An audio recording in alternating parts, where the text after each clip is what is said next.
Since Doug and his little team of ghouls are installing the rear axle assembly in our 1971 Roadrunner 446-barrel 4-speed car, I've still got the engine and transmission over here on the other side of the shop. I wanted to take a minute and show you at home, if you haven't been introduced to the pistol grip shifter, the Hurst competition box, and the linkage and how all that stuff works. I don't think we've ever dove into that before. So I wanted to take a minute and share that with everybody at home so you can see how it works and some of the intricate differences between the different models of car and what shifters they would have. If it had bucket seats in a 71 to 74 B body, they bolt the shifter on at this back mounting plate. That's because if you've sat in one of those cars, you realize how much further back the shifter is. Okay, if you go back actually a few seasons ago, we bought that 71 Super B up out of Boring, Oregon. That was a 383 4-speed car. It was a bench seat. When you have a bench seat, the shifter has to be further forward than it is with bucket seats. So this shifter mounting position, this would be utilized on a 71 to 74 B body with a bench seat.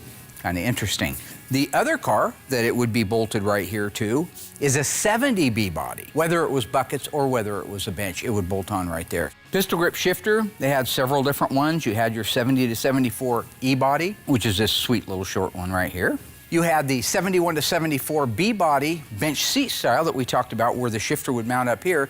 That shifter bows back a little bit to get to the driver, but because it's a bench seat, you couldn't put the shifter in the middle. Then you have your famous, world famous, 1970 B body shifter with and without console. That's the one that came all the way up, seemed to be 10 feet long. In reality, it's not if you look at one, but when you're in a car, it feels like it is. But in this particular case, it's a 71 B body with bucket seats, so it gets this shifter mounting position, these rods, these levers, which are exactly the same as the 70 to 74 CUDA, regardless of what engine it is, as long as it had a 4-speed.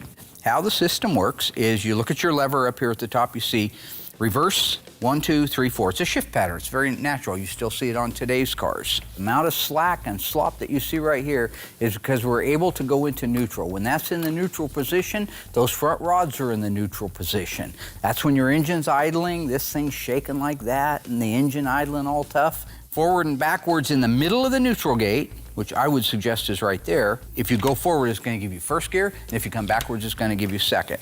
We're going to go to what I believe is first gear, and what you'll see happen is this rod here is going to pull back. This is your 1-2 shift rod, this is your 3-4. So both 1 and 2 work off of this rod. So when you see me click into first gear, this rod comes back, it's now engaged in first gear, or low hole we used to call it. Second gear, we're going to come straight back.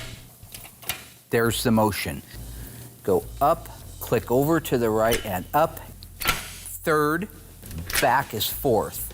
So working through the gears like you would if you were driving the car, first gear, a little bit of tension to the left while you pull second gear. This rod goes forward, second gear internally is now engaged.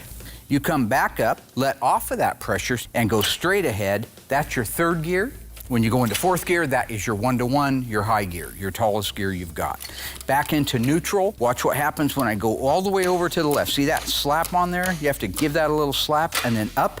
It engages the reverse rod, that pulls this lever back and it puts it into the reverse. That's when your dash light that says reverse pops on and your backup lights back in your bumper or the rear body panel or wherever they're at would pop on. So there you go, the 1, 2, 3, 4s, if you will, of shifting a 4-speed transmission. Now when the Trey was doing it back in the day, I went through the gears fast, so fast that people didn't even know what I was doing. They couldn't even see it, right? So if you were actually looking at this pattern right here and you see Mark, that's how fast it was. You saw a little flash.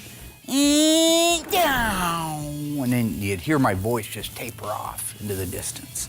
That's because I rode through all 4 right there.